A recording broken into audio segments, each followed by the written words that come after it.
right, here we are on Jennifer's Fusion. I have the lower tray off. Draining the oil filter. I got it loosened up a little bit. It's easy to get to at least. Drain plugs right here. No big deal. There's a little bit of fluid back here. Nothing pressing or major. It's actually very, very clean. Yeah, just little residual caca, really. It's not bad at all. Maybe next oil change, Jennifer, probably do a trans service because I don't even think it's ever been done. But that's easy peasy on this too.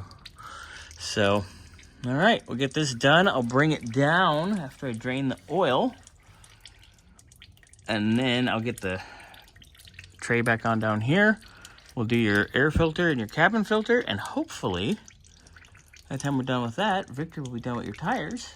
And the car will be done. Huzzah! Right, Ben? Huzzah? Ka-chow. Ka-chow. All right, we're going to do ka-chow. Right, air filter's changed. Oil's in. Now we just...